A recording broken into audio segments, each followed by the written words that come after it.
I still remember the night she rejected me, not because it was dramatic, but because it was quiet. Quiet in the way a heart breaks without making a sound. My wife, Melissa, stood in our living room with her arms crossed, her eyes cold like she had already moved on. "David, you're a good man," she said, avoiding my gaze. "But you're getting older, and I don't want to spend the rest of my life with someone who feels like my father." Her words felt like knives coated in ice. I was only 38. She was 29. We knew the age gap when we married. She never complained then. But now she looked at me like I had expired. "Melissa, where is this coming from?" I asked. My voice shook, but I tried to hold myself together. She sighed, rolling her eyes. "You're too stable, David, too slow. I want excitement, adventure, someone who matches my energy." Then she whispered the part that truly broke me. "I want someone younger." My breath caught. "So this is about another man?" Her silence told me everything. She didn't deny it, didn't apologize, didn't even flinch. She just said, "I'm leaving, and I'm not looking back." I felt the world tilt beneath me. 7 years of marriage gone like dust off a window. No fight, no discussion. Just rejection. Cold, sharp, final. When she walked out the door, suitcase in hand, perfume fading, I stood in the doorway, gripping the frame like it could stop my life from collapsing. I kept thinking, how did I lose her without even realizing she was slipping away? But the truth was, she didn't slip away. She ran towards someone she believed was better. And I was left behind, a man she decided wasn't worth fighting for. That night, I made a silent promise. If I survive this heartbreak, I'll rebuild myself so strong she won't even recognize the man she threw away. I didn't know it yet, but that promise would change everything. Chapter 2. The message that broke me further. The first morning without Melissa felt unreal. I still expected her to walk into the kitchen, complaining about the coffee being too bitter, or humming one of those pop songs she pretended to hate. But the house was quiet. Too quiet. I made coffee for 2 out of habit, then poured hers down the sink. By afternoon, I finally forced myself to check my phone. I shouldn't have. There it was. A message from an unknown number. "Take care of yourself, old man. She's happier with me now." My stomach dropped. Attached was a photo. Melissa, wrapped in the arms of a younger guy at a rooftop bar, laughing, glowing, like she never smiled with me. My hands trembled so hard the phone almost slipped. I wanted to scream, destroy something, punch a wall, anything to drown the image out of my mind. But instead I sank onto the couch, gripping my head. Is this what I meant to her? A placeholder until something better showed up. I stared at the picture again, not because I wanted to, but because I needed to understand what I did wrong. I zoomed in on the guy's face. He was exactly what she wanted. Young, stylish, cocky grin, carefree eyes. The kind of man who never had to worry about bills or responsibility. The kind of man I used to be, before life turned me into someone she called too stable. Hours passed. My head throbbed, my chest burned. Then another message arrived. She said you were holding her back. Said she felt like she was babysitting you. My breath caught. That wasn't just disrespect. That was cruelty. A deliberate attempt to break me. I wanted to reply, to defend myself, to fight back. But my fingers froze above the keyboard. No. If I argued with him, I'd be exactly what he wanted. Weak, emotional, desperate. Instead, I turned off my phone and sat in the dark. I whispered to myself, maybe she chose him because I stopped choosing myself. And for the first time since she left, I let the tears fall, not because I lost her, but because I lost the version of myself she once fell in love with. That night, something inside me shifted. I realized this pain would either destroy me or transform me, and I wasn't ready to be destroyed. Chapter 3. The day I finally broke down. For the next 3 days, I barely left my apartment. I worked from home, kept the lights off, and lived on cold leftovers. The silence in the house was loud enough to drown me. Her shoes were still near the door, her perfume still faint on the hallway carpet, her hair tie still on my bedside table. I didn't touch anything, maybe because some part of me wanted to believe she'd walk back in. But she didn't. On the 4th morning, I decided I needed air. Something, anything, to clear my head. So I drove to the park near our old apartment, the place where she once told me, "I love how safe you make me feel." Funny how safe later became boring in her vocabulary. I sat on an empty bench and watched people pass by. Couples holding hands, kids laughing, joggers listening to music. Everything looked normal except me. I felt like a glitch in a world that had moved on without me. I took out my phone. The messages from that guy were still there, taunting me, mocking me, trying to make me feel small. And it worked. My chest tightened, my throat burning as if someone was squeezing it from the inside. I clenched my fists, trying to hold myself together. But I couldn't. Not anymore. My vision blurred, breath staggered. And right there, in broad daylight, sitting on a public bench, I broke. Tears streamed down uncontrollably. No sound, just silent, painful shaking. People walked by, pretending not to see. But one woman paused. A stranger. Maybe early 30s, calm eyes, gentle voice. "Are you okay?" I couldn't speak. I just shook my head. She sat down beside me, not too close. Just enough to let me know I wasn't invisible. "You don't have to tell me what happened," she said softly. "But sometimes life destroys us so it can rebuild us stronger." I wiped my face, embarrassed, unable to look at her. "Everything feels over," I whispered. "It's not over," she replied. "Maybe it's just beginning." Before I could respond, her phone rang. She stood up apologetically. "I hope things get better for you," she said. A simple sentence, but it hit deeper than anything I'd heard in days. She walked away and I watched her go. A stranger cared more in 30 seconds than my wife had in the last 2 years. I took a deep breath. Slow, shaky. Maybe this wasn't the end. Maybe losing Melissa wasn't a loss. Maybe it was a release. That thought stayed with me all the way home. The first spark of something I hadn't felt in a long time. Hope. A painful silence settled between us. Then I said the sentence that ended everything. "I hope you find what you're looking for." But it's not me anymore. Her lips parted in shock, and before she could speak, I turned and walked away. For the first time, not as the broken man she left, but as the man she'll regret losing. Chapter 5. The call that changed everything. The next morning felt strange. Not because of Melissa, but because I didn't wake up thinking about her. That alone felt like progress. I made breakfast, opened all the windows, and played music I hadn't listened to in years. For the first time, my apartment didn't feel like a coffin. I had just sat down with my coffee when my phone rang. Unknown number. I almost ignored it, but something told me to pick up. "Hello? David?" A woman's voice. Soft, professional, familiar but not too familiar. "Yes, who's this?" "It's Claire. From your company's legal department." My heart tensed. I hadn't heard from anyone in that building since the divorce. Melissa had practically poisoned half the office with lies before she left. "What's wrong?" I asked. There was a pause. "We need to talk. It's about your ex-wife." My stomach dropped. "Claire, I'm not interested in anything about her." "I know," she said gently, "but I think you should hear this." A moment of silence. Then she continued. "Melissa filed a claim against your old position. She told HR that you forced her to leave her job and that you emotionally manipulated her during your marriage." I froze. "What?" Claire sighed. "She's accusing you of workplace harassment." My pulse hammered in my ears. "That's insane," I said. "She left me. She quit the job to move in with another man." "I know," Claire said, "but she's trying to build a case, and she submitted a recording." I stood up. "A recording of what?" Claire paused again, too long. "Of you," she whispered, yelling at her about money. My breath turned sharp. "That isn't me.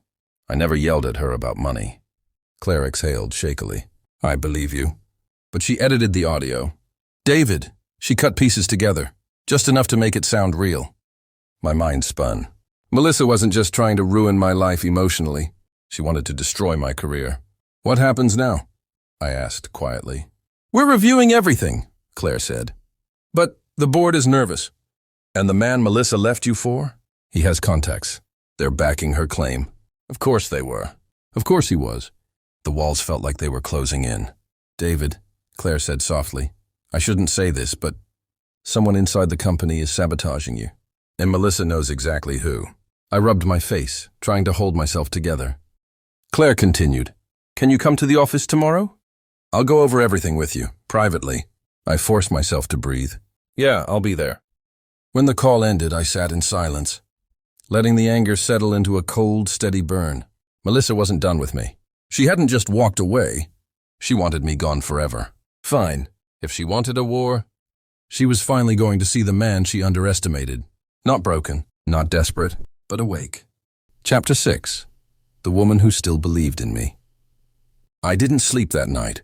Every time I closed my eyes, I heard Claire's voice replaying in my head. Melissa edited the audio. Someone inside the company is sabotaging you. By morning, my nerves felt like they were wired to electricity.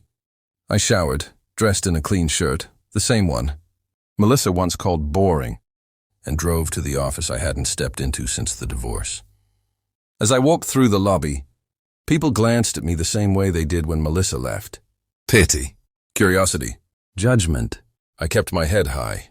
Claire was waiting in a small conference room, files spread out across the table. She stood as soon as I walked in. "David," she said softly, "I'm glad you came.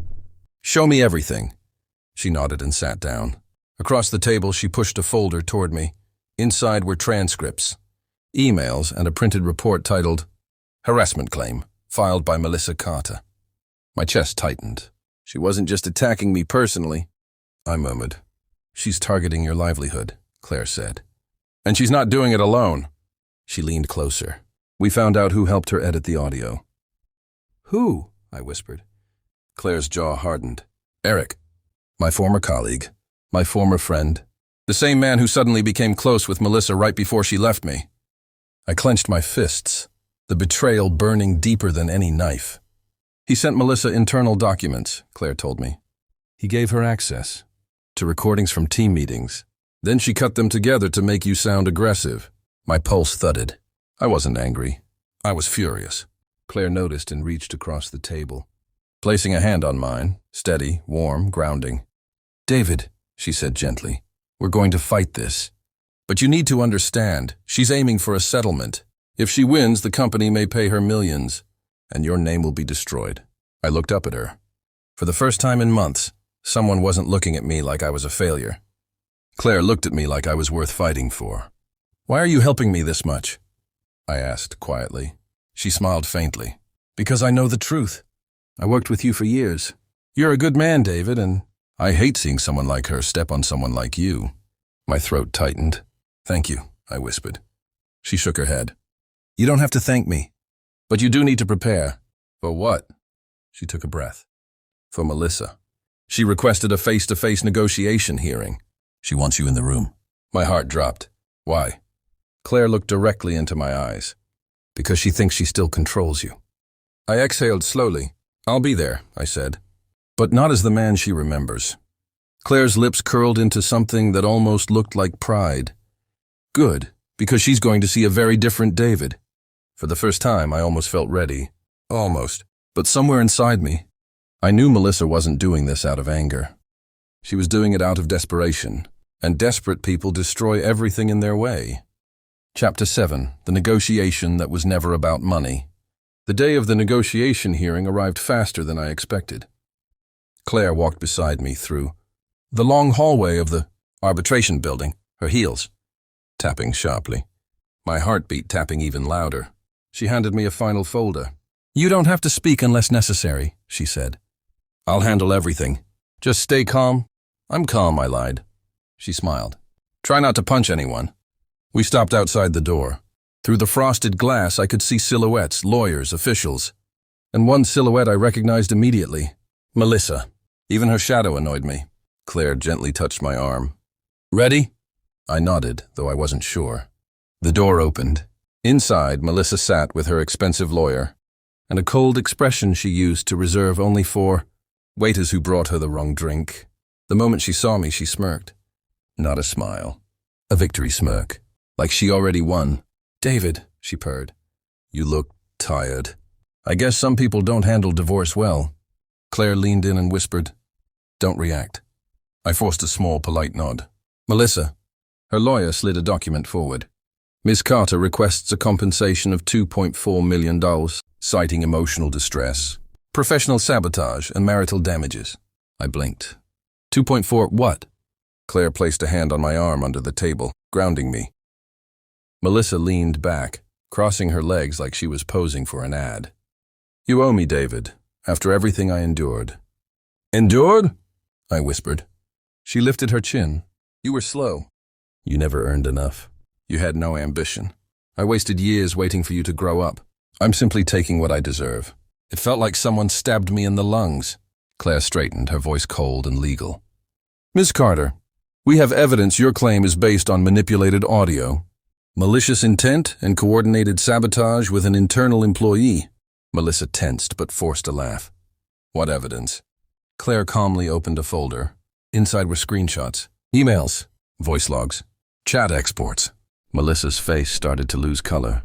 Her lawyer leaned toward her, whispering urgently. Claire continued, You tried to destroy my client's career. You lied, you defamed him. And you filed a false harassment claim. Melissa's jaw clenched. This is ridiculous, she snapped. Claire smiled. We also know you visited Eric the night before filing the complaint, and that he gave you company resources illegally. Melissa's mouth froze. I watched her crumble piece by piece. She wasn't scared of evidence. She was scared of losing control. Finally, she exploded. I deserve something. He left me with nothing. I leaned forward. You left me because you thought you could upgrade, I said softly. Now you want to be paid for the decision you made? Her eyes glistened with fury. You don't get it, she hissed. I made a mistake. I should have stayed until you succeeded. Something clicked inside me. A switch. A realization. She didn't want justice. She wanted compensation for choosing the wrong man. I sat back and exhaled. For years, Melissa, I blamed myself. I thought losing you was my failure. She looked hopeful for 1 second. Then I continued. But now I realize something. Her hope froze. You weren't my loss. You were my delay. Melissa flinched like I slapped her. The entire room went silent. Claire glanced at me, eyes shining with something like pride. Melissa pointed at me, furious. You're going to regret this. No, I said quietly. You already did. Her lawyer asked for a break. They needed time. She needed time. As Claire and I stepped out of the room, she whispered, You did incredibly well. I exhaled shakily. I just told the truth. Claire nodded. And tomorrow, we finish this. But I knew deep in my gut. The real fight was coming, and Melissa was not done, not even close. Chapter 4. When the truth finally hit me. For the first time in days, I slept more than 2 hours. When I woke up, the sun was shining through the blinds, cutting the room into quiet golden strips. The world looked the same, but I felt different. A little lighter, a little less broken. I got up, washed my face, and forced myself out of the apartment. Maybe I was tired of being miserable. Maybe that stranger's words stayed with me. Or maybe, deep down, I knew Melissa was never coming back. I drove to the coffee shop I used to visit before life got complicated. The barista still remembered my name. Long time no see, David. I managed a small smile. Yeah, been dealing with stuff. He nodded the way people do when they know you're hurting but won't ask. I grabbed my coffee and sat near the window. That's when my phone buzzed. A message. From her. Melissa. Can we meet? It's about something important. My heart dropped. Not because I wanted her back, but because I wasn't ready to hear whatever she had to say. I typed, deleted, typed again. Finally, I wrote, Where? She replied immediately. Riverside Park, 20 minutes. I almost didn't go, but I needed closure. Or maybe I needed proof. Proof that I had finally stopped waiting for her. When I arrived at the park, she was already there. Standing near the railing, staring at the water like she expected answers to float up. She turned when she heard my steps. Her face. She didn't look triumphant, or proud, or satisfied. She looked scared. David, she said, voice trembling. Thank you for coming. I crossed my arms. What do you want? She hesitated.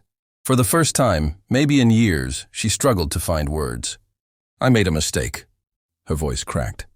I need you to listen before you walk away. Walk away. The words hit me because once upon a time, I couldn't imagine walking away from her. But today felt different.